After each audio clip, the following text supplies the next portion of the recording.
And so let me just welcome folks who are coming in from the waiting room. I'm Andrew Fiala, and I am the director of the Ethics Center here at Fresno State. And it's my honor to kick this event off today. This is our ethical leadership lecture. Let me begin with our land acknowledgement. Fresno State campus sits in the midst of the San Joaquin Valley, a valley rich in the traditions and representation of Native American peoples and cultures. We're grateful to be in the traditional homelands of the Yokuts and Mono peoples, whose diverse tribal communities share stewardship over this land. I'd also like to thank Fresno State Alumni Association and Ben Cruz, who you see here on the Zoom. Ben has done all the work along with the Alumni Association of setting up this Zoom session. That's really very helpful to have that help. Every year, the Ethics Center does a dozen or so events like this, lectures, panel discussions, and so on. The goal is to model critical thinking and civil discourse, and we try to provide an opportunity for students in the community to think about ethical issues. This is our second to the last event for this semester. We're going to have our final event on Human Rights Day on December 11th. It's going to focus on voting rights as human rights, with the keynote speaker, Dr. Shirley Weber, who is California's Secretary of State. So let me just say a word about why we're here with Ashley. We've been doing this Ethical Leadership Award for 5 years now. And the goal is to highlight a leader in the community and then invite them to come and talk to the campus, students and faculty, about their, provide insights on ethics and leadership. The selection process includes a committee of about a dozen folks, Fresno State faculty and community members. And it's a lot of work that goes into that community and faculty group. So I'd like to thank those folks. I see a couple of them are here in our audience. Thank you very much for your help with that. And I'd especially like to just throw a shout out to Deborah Nankovell, the CEO of the Fresno Business Council, and Emil Milivoy, who is the director of the Lyle Center for Innovation and Entrepreneurship. They both did a lot of work behind the scenes on this. So as you know, this year we are honoring Ashley Swearengin as our honoree, ethical leadership honoree. We recognized her earlier this fall in a television event, a celebration of ethics event that was on Channel 24 with some other community partners, the Better Business Bureau. So if you want to look for that, Ben, at some point you could throw the link for that up in the chat. Maybe people could find their way to that event. So now I'm going to get out of the way. So I just want to introduce the Dean of the College of Arts and Humanities, Dr. Honora Chapman, and she's going to introduce our speaker. Before becoming Dean of the college, Dr. Chapman was a professor of classics. She still is a professor of classics, actually. And she was also the director of the Smith-Camp Family Honors College. She began serving as interim dean of our college in 2019 and was appointed as the real actual dean of our college in 2021. I'd like to thank Dr. Chapman for her leadership in our college and for her ongoing support of the Ethics Center. Dr. Chapman, welcome. Thank you so much, Andy. Thank you, Dr. Fiala, for being such a genuinely wonderful leader of the Ethics Center all these years and for arranging this beautiful event tonight. I have the honor of introducing Ashley Swearengin. She is the CEO of the Central Valley Community Foundation. She oversees the management and direction of CVCF, ensuring that it makes progress every day towards accomplishing its mission to cultivate smart philanthropy, lead, and invest in solutions that build stronger communities. Under Ashley's leadership, the Community Foundation has provided over $100 million in funding to over 650 community benefit organizations. Prior to joining CVCF, Ashley served as mayor of the city of Fresno from 2009 through 2016. As mayor, she implemented substantial changes to improve the delivery of city services, revitalize the downtown and urban core, promote business and job growth, address chronic homelessness, and stabilize the city's financial position. Before becoming mayor, Ashley led a number of economic development initiatives in the Fresno region, including the Central Valley Business Incubator, Fresno State's Office of Community and Economic Development, and the Regional Jobs Initiative. She holds MBA and Bachelor of Science degrees from Fresno State. Thank you so much, Ashley, for being a model of ethical leadership and for sharing your wisdom with all of us tonight. All right, thank you. Well, that is such a kind introduction. Thank you, Dr. Chapman, and thank you, Dr. Fiala, for organizing this program. I have been inspired from afar as I've seen your writing in the Fresno Bee, and as I have learned about what you're doing with your program and how you're impacting next gen leaders through Fresno State. It's just been really exciting. So I'm very, very humbled to be here tonight, and I mean that sincerely. I know that there are students in the audience. I know that there are fellow community leaders, colleagues, mentors of mine. In fact, just looking at the participant list, I see a lot of familiar names and folks who have certainly shaped me and are a big part of why I'm even here tonight. So grateful for all of that. And then I'll just comment that as we were chatting before we started tonight, I was counting up the years that I spent on campus at Fresno State. And I was doing the tally going, wait a second, I was on campus for one reason or the other for like 21 years, which is incredible. An undergraduate student, a graduate student, working at the business incubator, which was affiliated with Fresno State, then serving on the staff as the director of the Office of Community and Economic Development, and then as a mom of a kid who went to University High School. So I did the math and I went, oh my God, 21 years. That's like, you know, whatever. I've only been married 27 years. So it's probably like, I guess my second love and my second home is Fresno State. So with that, let me just jump in and share some thoughts tonight and look forward to comments and questions in the Q&A and in the chat. Certainly hoping this can be interactive and you know, who knows, maybe soon this next year we'll be able to do this sort of thing together in person. But in the meantime, we'll just rely on technology and hopefully have a good time together tonight. All right, so let's see. One other just preliminary little comment. I want to give a shout out to the watch party at Edgar Blunt's house right now. I was laughing because Kurt Madden texted me and said, like, there's a watch party for your comments tonight. I said, I don't want to give a lecture. I just want to go to Edgar's house and hang out. So anyway, hope you guys are enjoying your time together, and please no drinking games at my expense tonight. I don't think that would be very ethical. All right, fine. I can't hear the, you know, the laugh of the room, so I'm hoping that joke landed well. Okay, so what I wanted to do tonight is just share things that I've learned from watching other people, from being mentored, many people from the Fresno State community. When I reflect on like what I have to offer for tonight's conversation, it's so much about people who I've learned from, who I've watched as effective leaders. And I just want to say emphatically that ethical leaders are effective leaders, and effective leaders are ethical.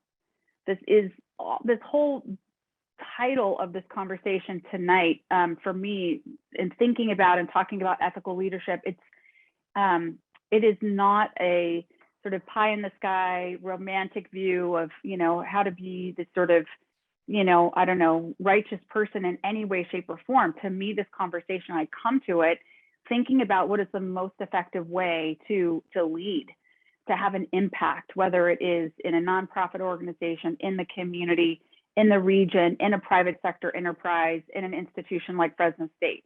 I grew up with this modeled for me by many of the mentors in my early career.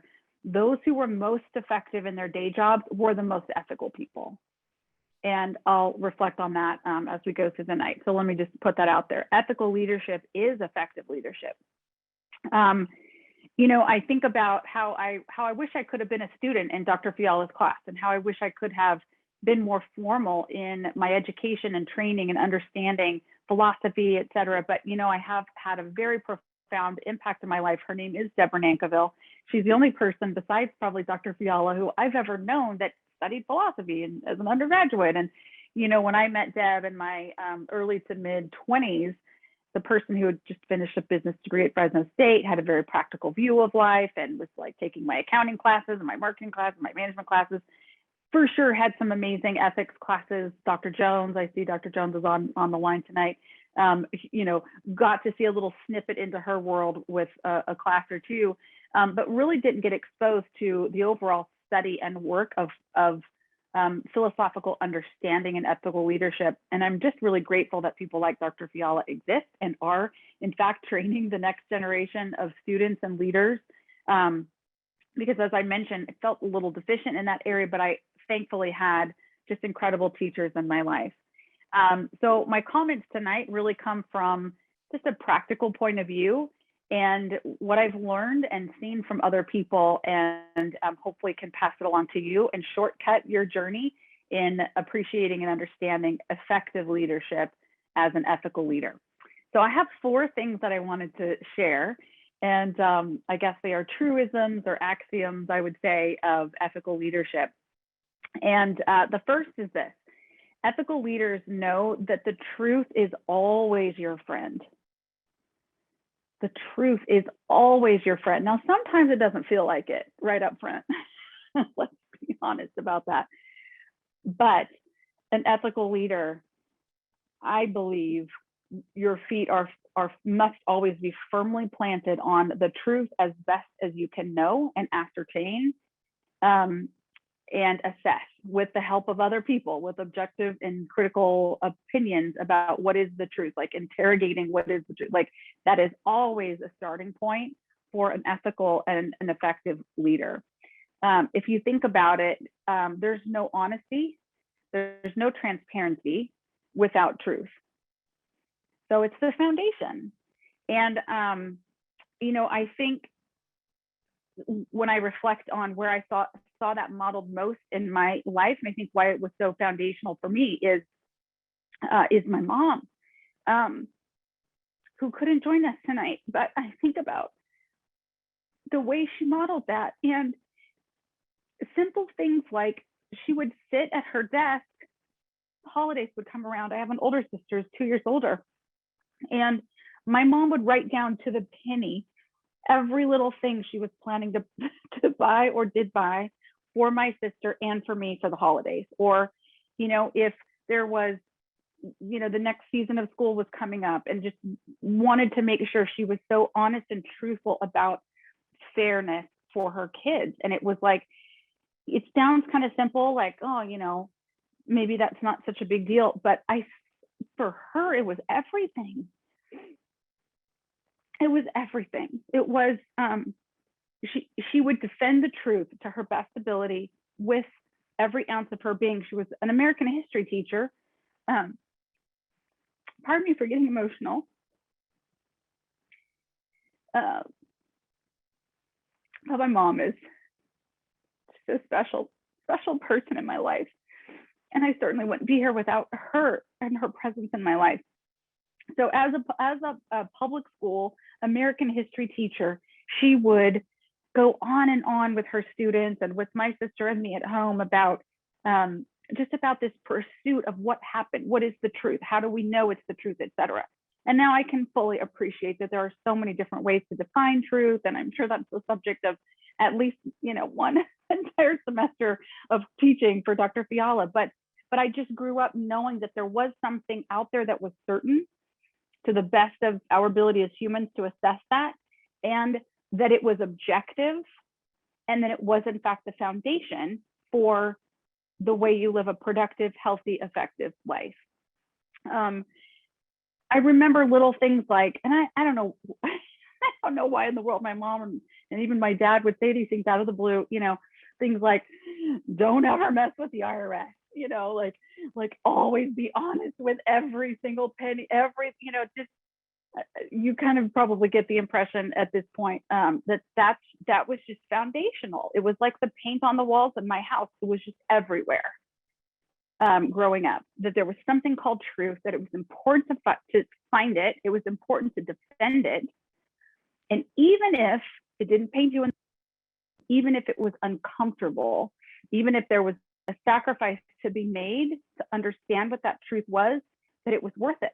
Because without it, nothing else was going to be possible.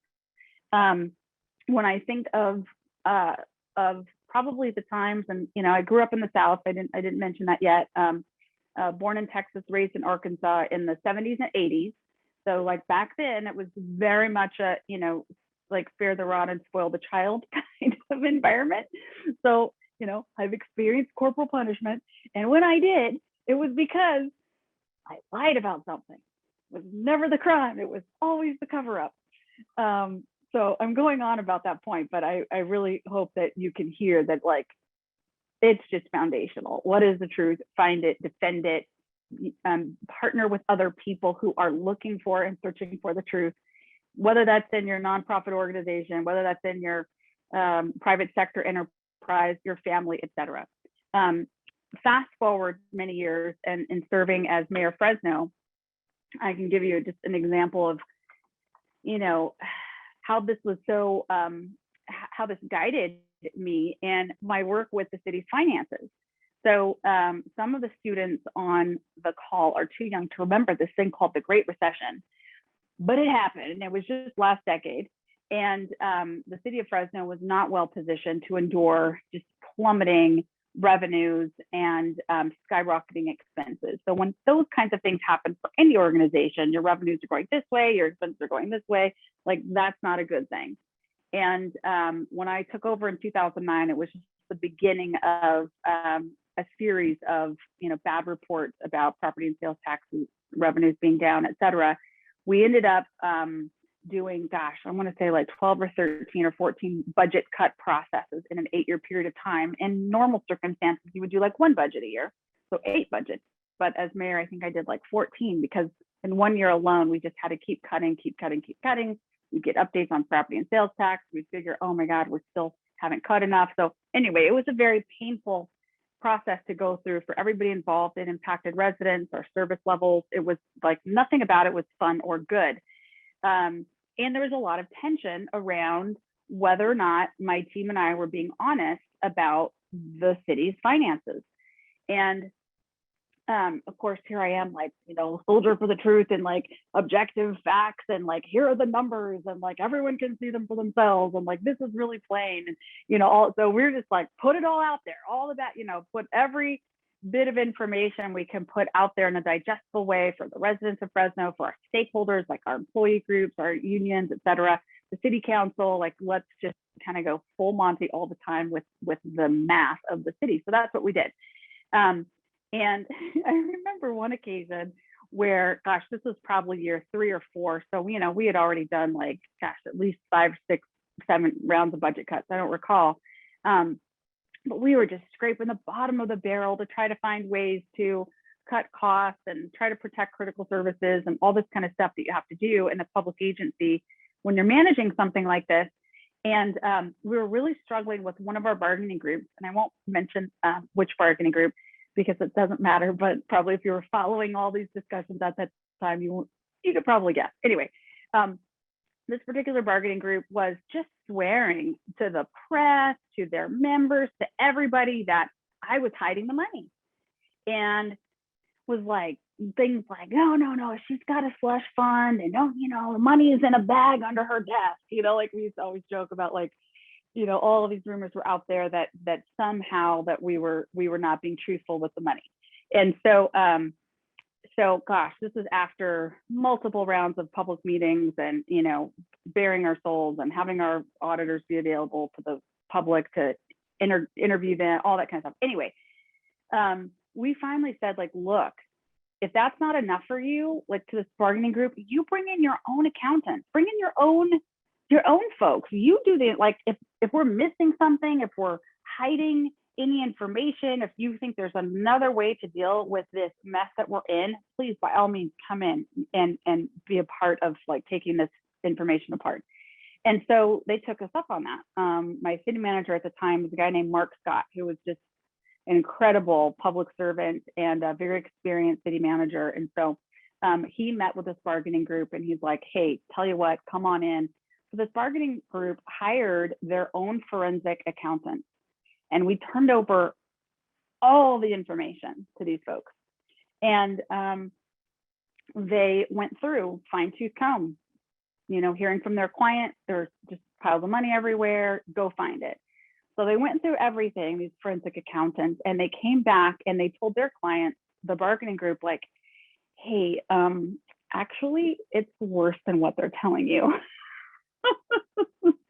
So I felt so validated and vindicated that, like, you know, we had subjected all this information to these critical, you know, interrogators of what we understood to be our situation. And they came back and told their clients, like, yeah, you guys are full of it.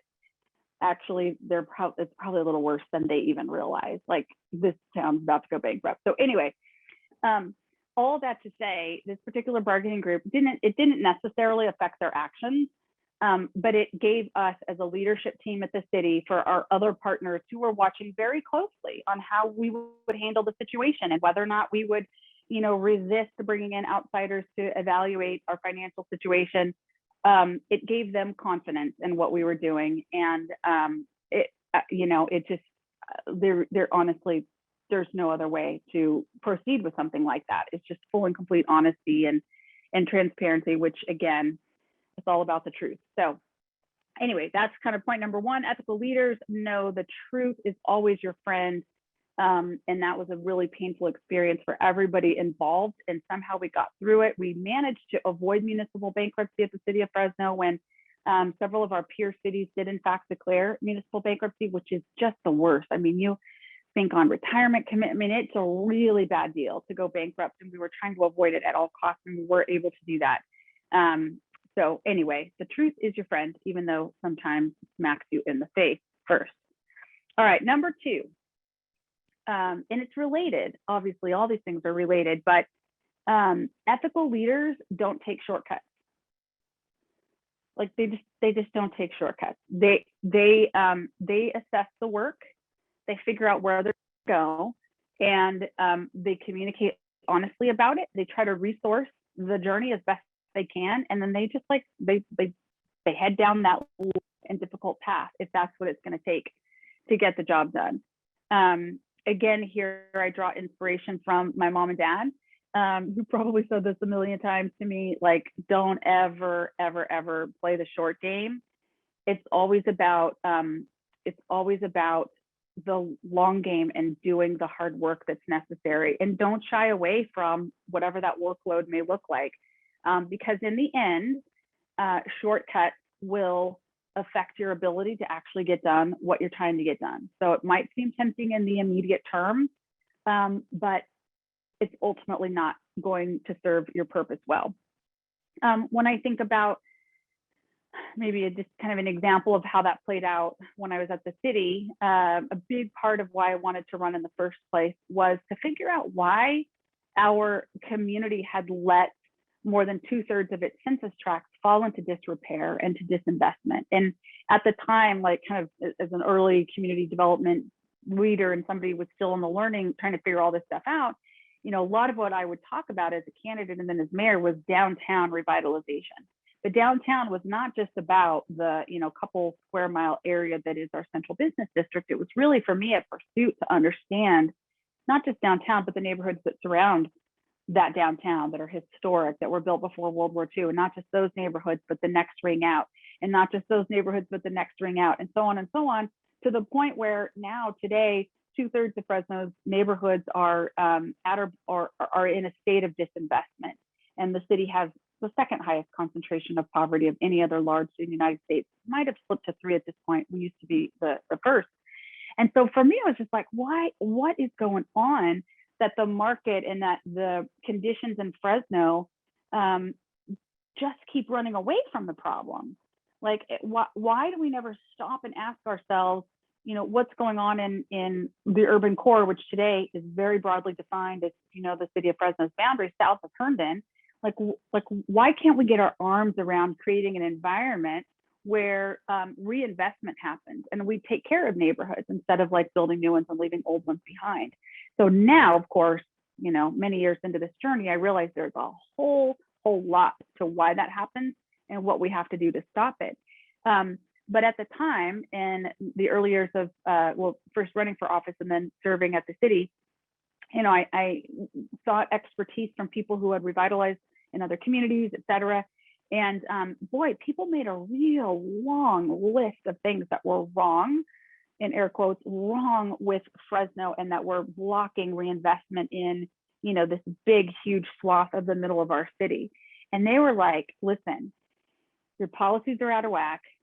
Your general plan's been a mess for decades. It's really just a few people get together and determine their interests, and that's how the general plan gets adopted. But by the way, if you were to change that, it wouldn't even matter, because your development code is so ridiculous. Only one person in the entire organization understands it.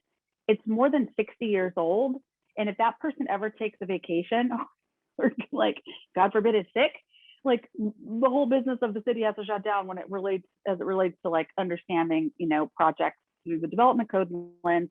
Like you could never fix that. It's too much work.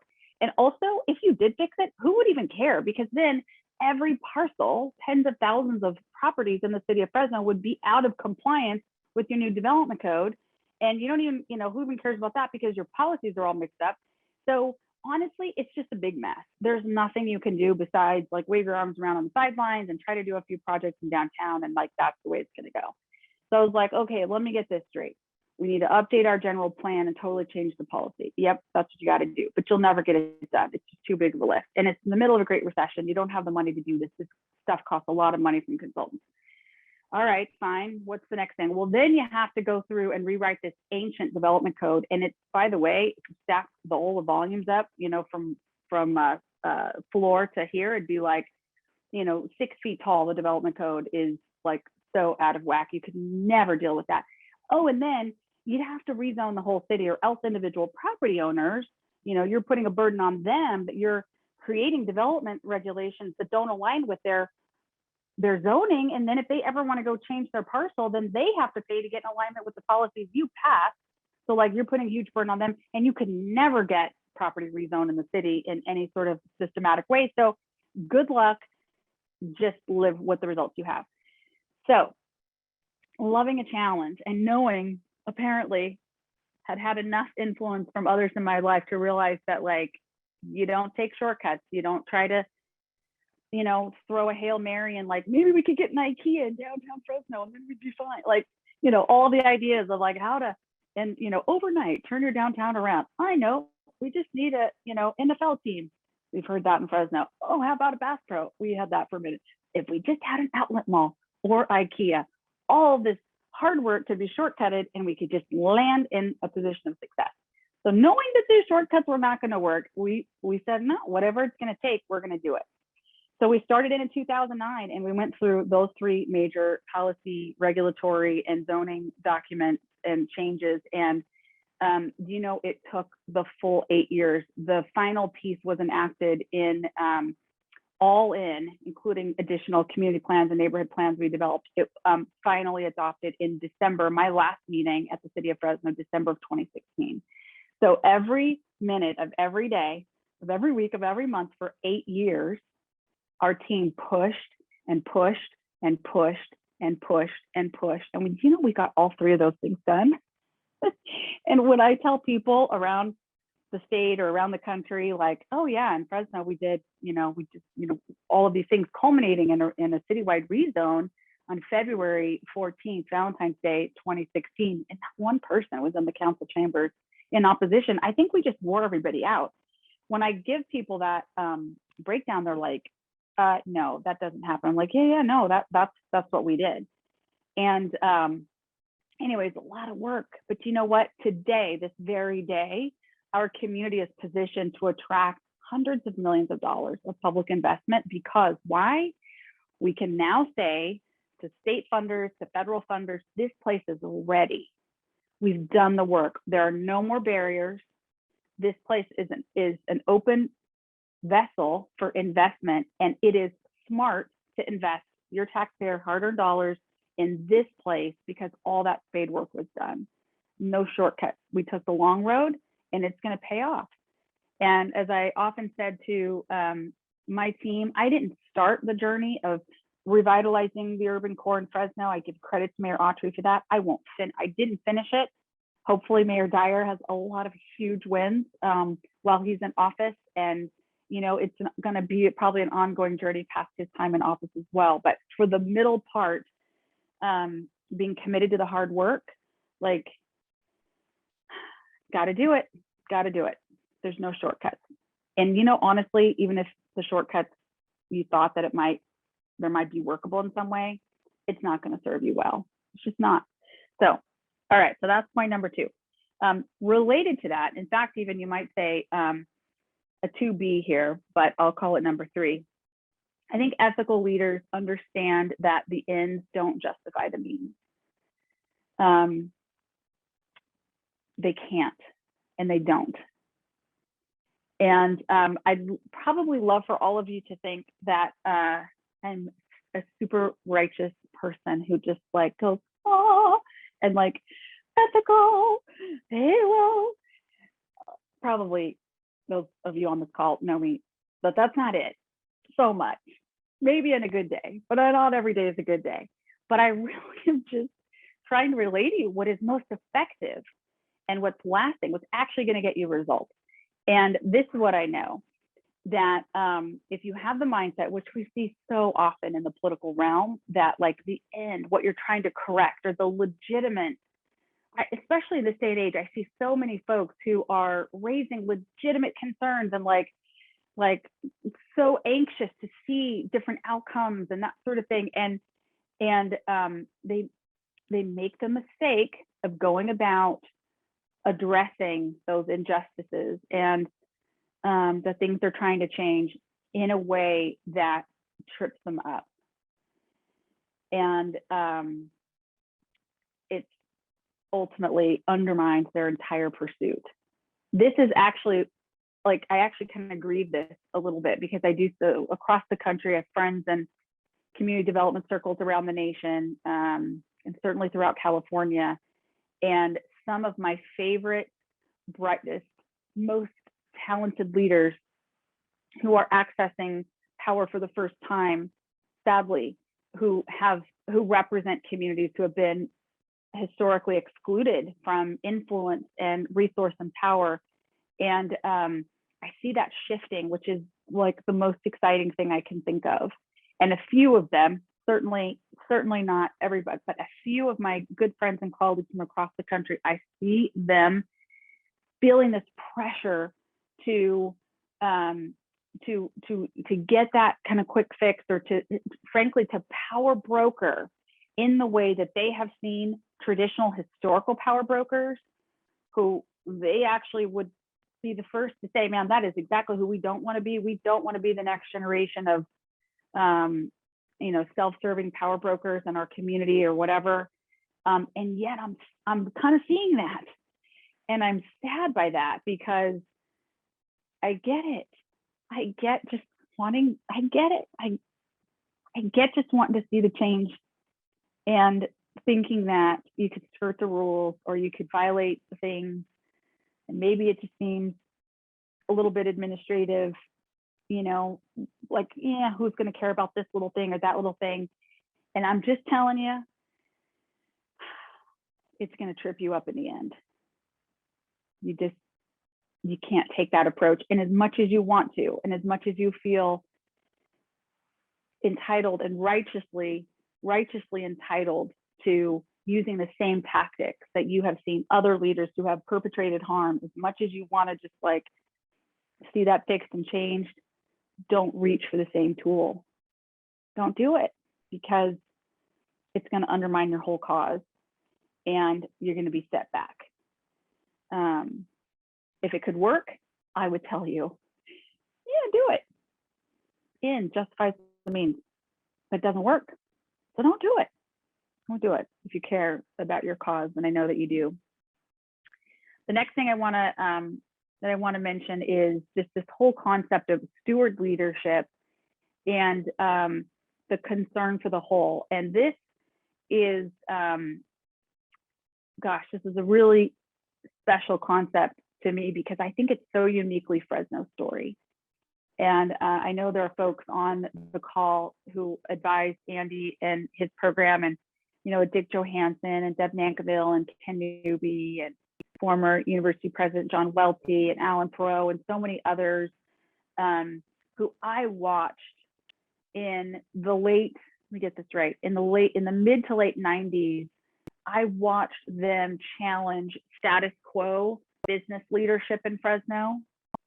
And I watched them call out self-interest, which ran, you think it's bad today in our community. I'm telling you, it was toxic levels of overt self-serving interest that ran rampant through the civic sector, through nonprofit boards, through hospital boards, and for sure in politics.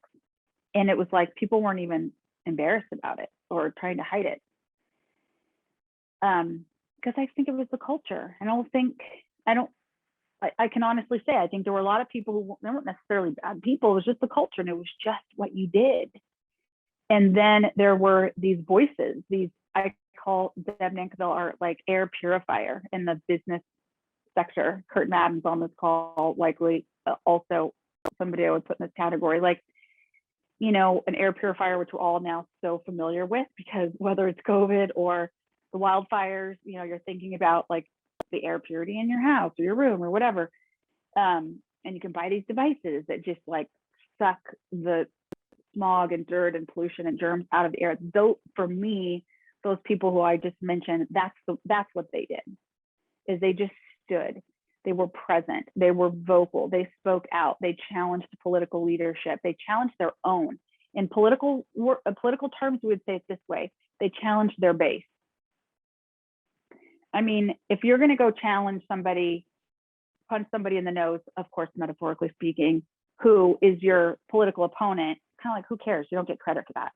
If you challenge your supporters, you challenge the people who are your donors, you challenge the people who literally are putting the bread and butter on your table for your kids, you challenge those folks, that is some serious courage. And that's what those folks did. And they did it for this concept of stewardship, which I now work in fundraising, and I understand and appreciate the word stewardship is thrown around all the time. It can mean a whole bunch of different things, a whole bunch of different people, depending on the context.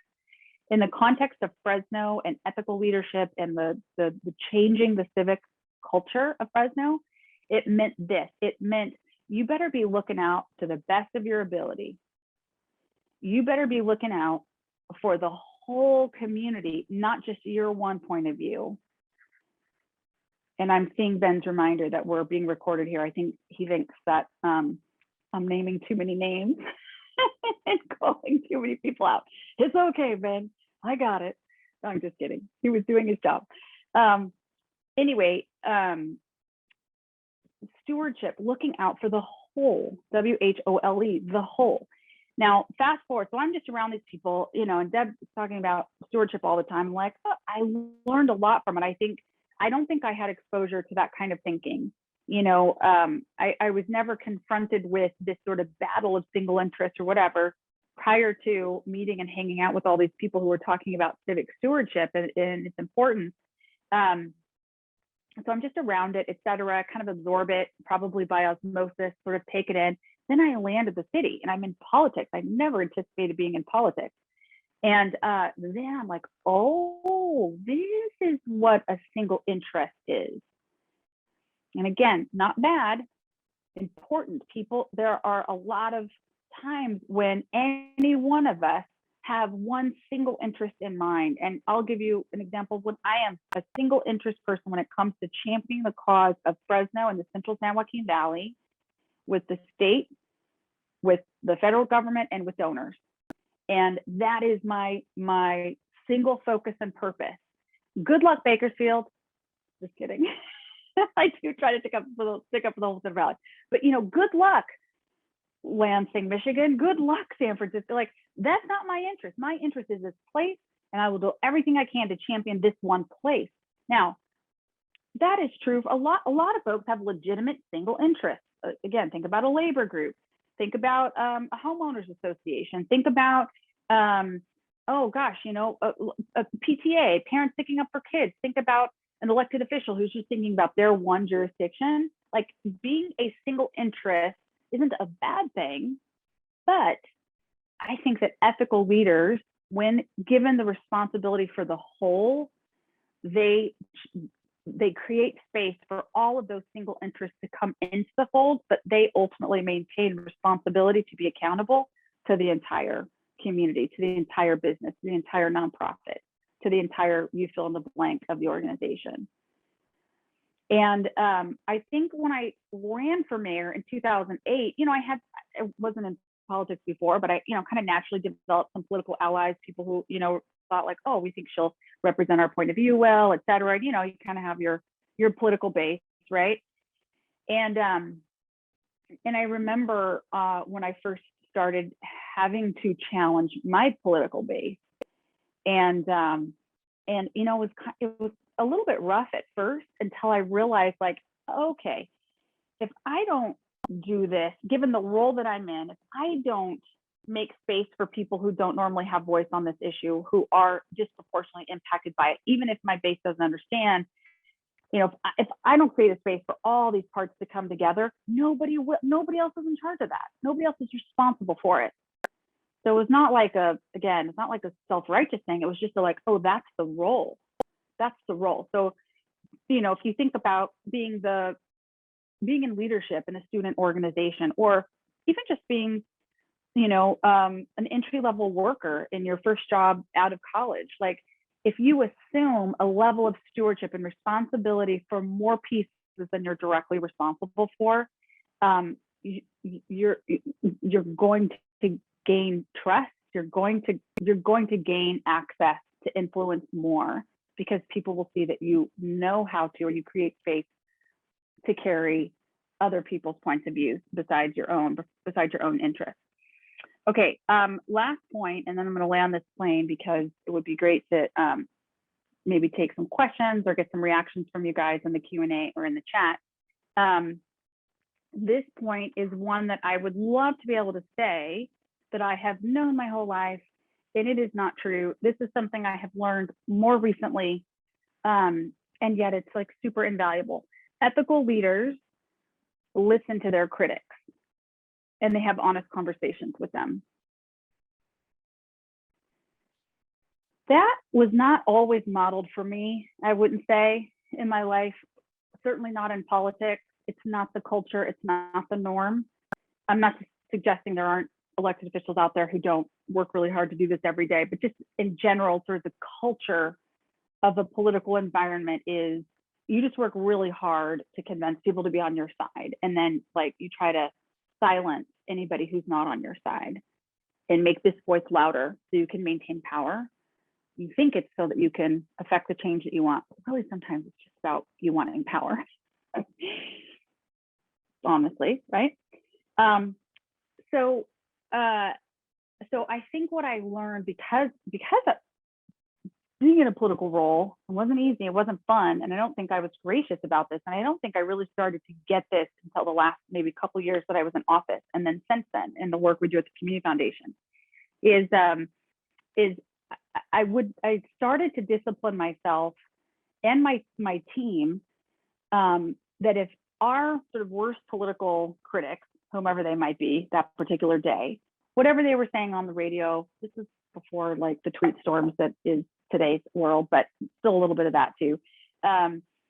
Whatever they were saying, as frustrating as it was, as wrapped in garbage as it could be, and I'll keep it clean tonight. I won't reference any other disgusting things that could wrap something. So anyway, you're welcome, Dr. Fiala.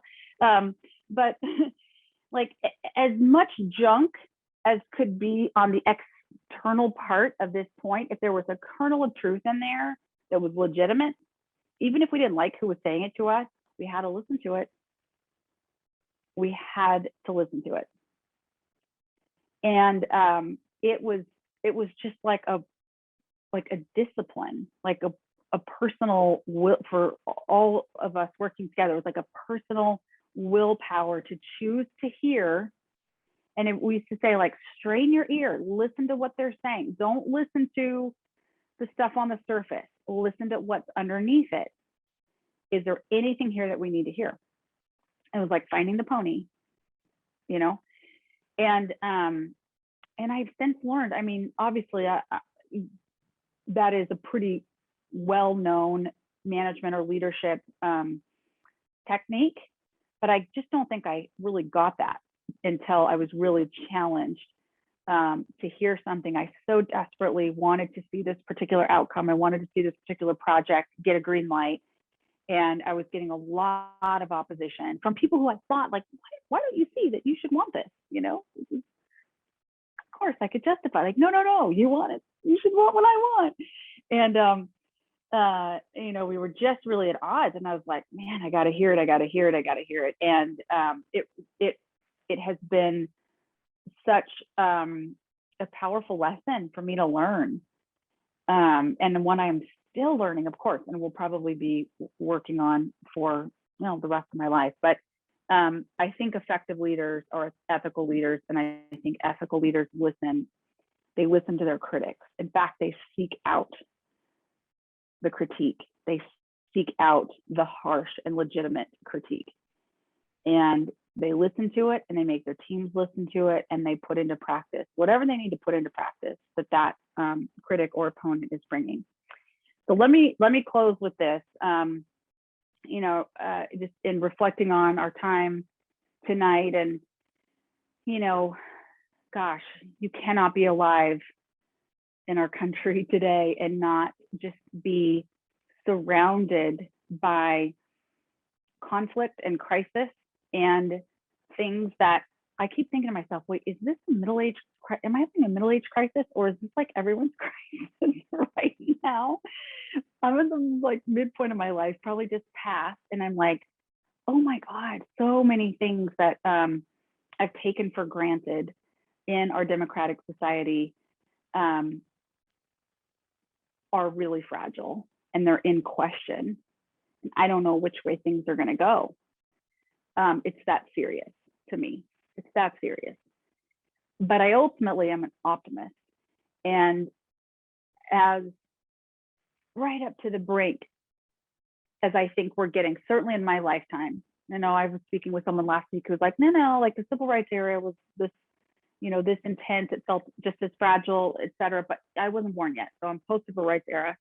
And in my lifetime, this is, I mean, seeing our Capitol under attack on January 6th, like, just to me is the image that will stick.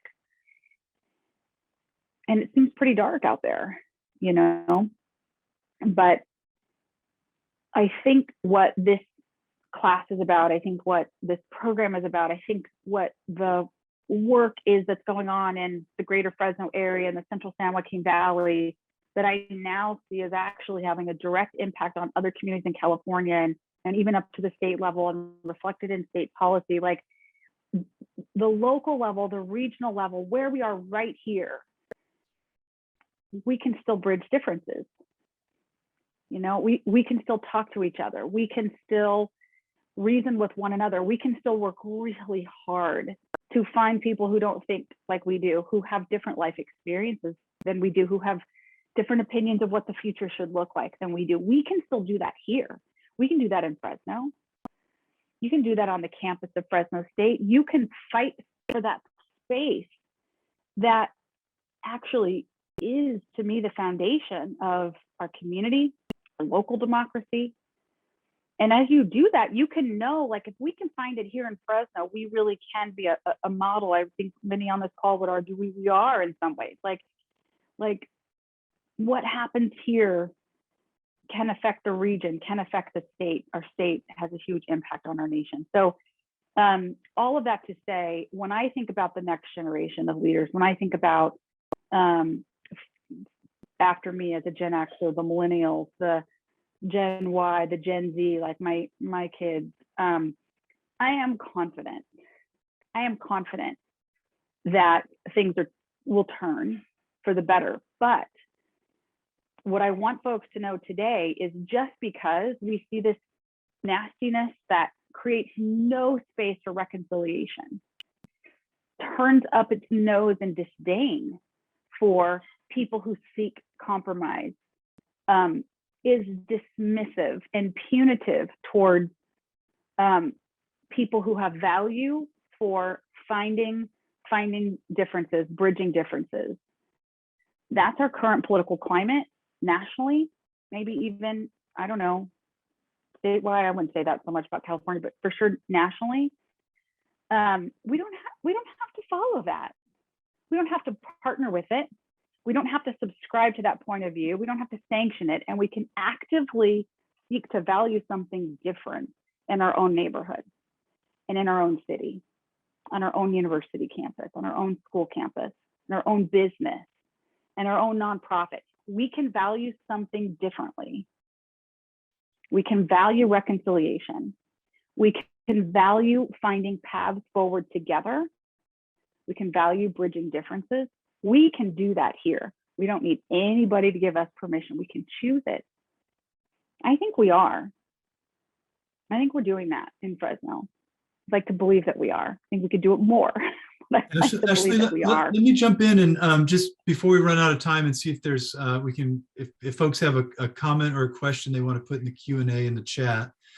And while we wait, if people want to post something, just let me say thank you again. This was really inspirational. And what I heard, your last thought about hope for our country, it really is connected to each of those four things you said. You know, we have to have a foundation in truth.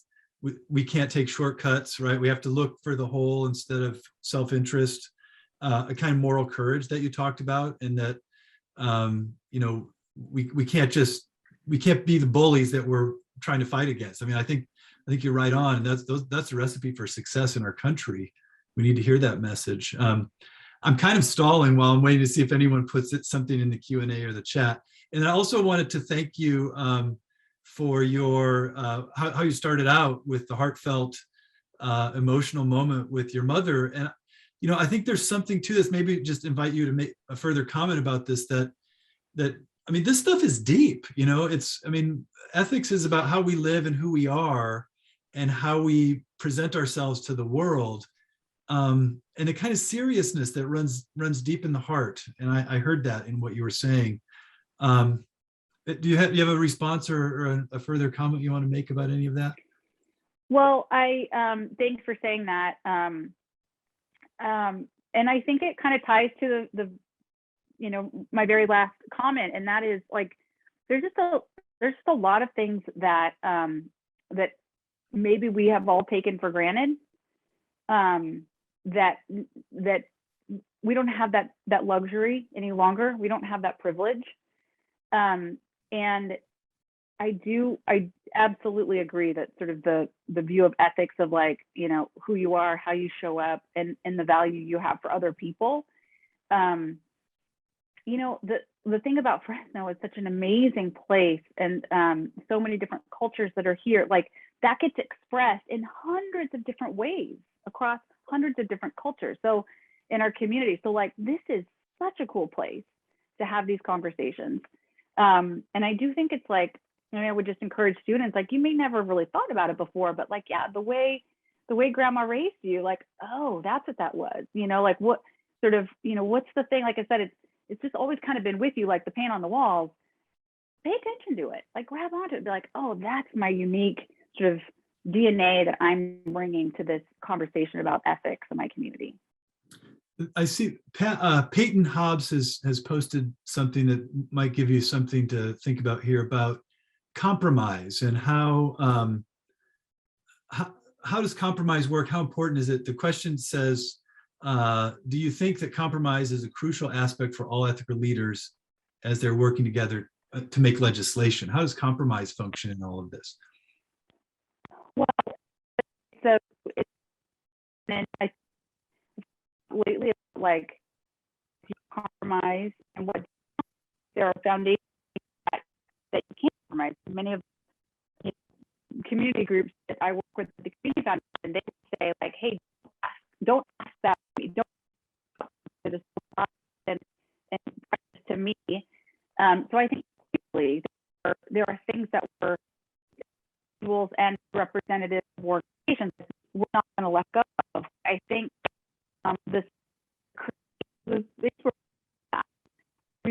we take each things become clearly the things that you hold you, like we have to way for that okay for us not to try to use manipulation or power over to get away from that, but focus on the common we're looking for, you know, and I mean when I say compromise. You're kind of breaking up for me. I don't know, something maybe going a little bit haywire with our connection. But I heard you thinking about common shared values and how important it is to sort of have some common sense of what we're about in our political, even in our business and community and family lives, right? To share something in common, look for something in common. Is that where you were going with that? So maybe just to make it real practical, like I think today, because compromise is like this dirty word or this bad word, like people who are thinking they are carrying an ethical and moral compass are like, I can't go connect with so and so because that would compromise my, even talking with that person would be considered like a compromise, like, oh, they're the enemy. That kind of stuff we got to let go of. You know, having a conversation doesn't strip you. You don't like get, a lobotomy when you have a conversation with someone. And there are ways to hang on to and stay true to who you are, submit that to a community of people who are all trying to solve problems together. Yeah, I think you're onto something there about and this goes back to your point about listening to our critics, is we're kind of afraid, I don't know, to participate. Like everyone's in a silo and we want our own view of the world. We don't want to have to negotiate with someone else. I think that that's as someone that's been married for 30 years, I found that doesn't work that way. Like a good marriage doesn't allow for that kind of behavior. And I think it doesn't. Yeah. And the heart of that, in the like fear of losing control, et cetera, the heart of it is we prize power and control over everything else. So what if you have power and control? If you don't have outcomes for your community, let's say. I mean, if I had all the power and control that I possibly wanted and Fresno remained the second highest concentration of poverty of any other large city in the United States, who cares? So like power and control is a tool. It's not the end, so really focusing on what's the outcome, aiming at that, valuing that, I think frees you up from a lot of the things that may hang you up from reaching that. Yeah, Ashley, these are wise words. And I'm looking at our clock and we're about out of time. So we're, as Ben said in the chat, and we're recording this, we're going to post it on YouTube, and we hope that folks can share with their colleagues afterwards, and we're going to encourage students to view this. And Ashley, I just would like to thank you again for your inspiration and being a role model in our community. I'm so glad we could work together on this project. And I'd like to also thank Dean Chapman for your time this evening. Thank you, Honora. This has been wonderful that you could participate in this. And then for the folks who tuned in, thank you guys for joining us on a Monday night. This is really an important conversation. We need to think better and be more careful about all these things and be better citizens, I think. So thank you. Thank you very much.